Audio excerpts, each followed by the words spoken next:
Hey, LaGrave family, where does our help come from? Our help comes from the Lord, the maker of heaven and earth. And our help is in the name of Jesus Christ, who is the same yesterday, today, and forever. Well, this week I have been the beneficiary of small acts of kindness that have made a big difference.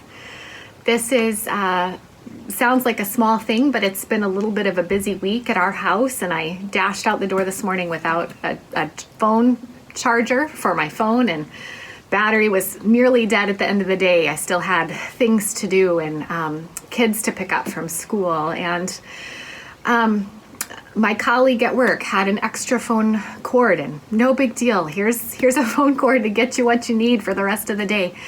And it was just such a small thing that was a really big thing for me. I think sometimes we can feel so much like we need to manage our own needs and provide and plan and be disciplined and diligent and take care of the things that we need to take care of. And it was a little glimpse for me today of God's care for me in the details. I have spent a bunch of last week studying 1 Corinthians in preparation to preach this past Sunday night, and I was in chapter 2 for that, but studying in that realm also drew my attention to 1 Corinthians 13, one of our favorite passages as Christians, about how the greatest gifts that we have of knowledge or of tongues or of wisdom or these highly exalted gifts in the Christian community are nothing without love. And then Paul goes on to talk about the most excellent way is love.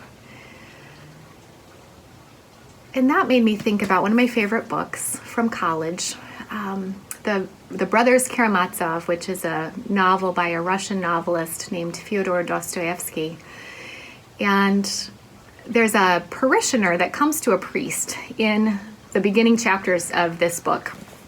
And the parishioner comes to her priest and just confesses that she has this great idea of how she will love all kinds of people. She will just love even the most unlovable people in society. She has this dream in her mind, and then she kind of goes on to say, but then I actually have to love an actual person.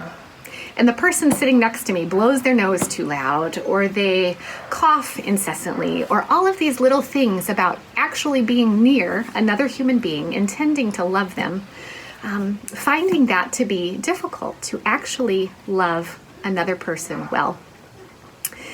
So in that context, I want to read to you what the priest says to her.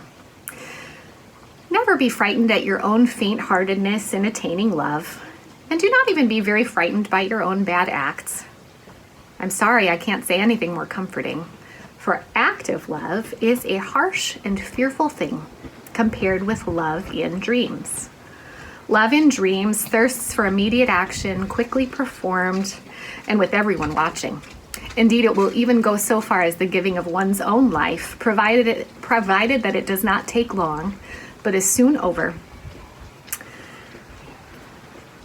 Whereas active love is labor and perseverance, and for some people, perhaps a whole science.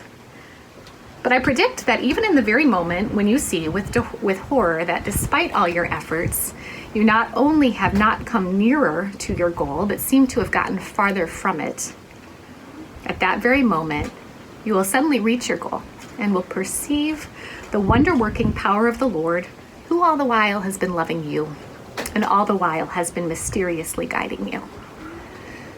So brothers and sisters, as you seek to love those in your families and immediate community, may you know the priest of Christ goes with you wherever you may be. He shelters you in the wilderness, protects you through the storm.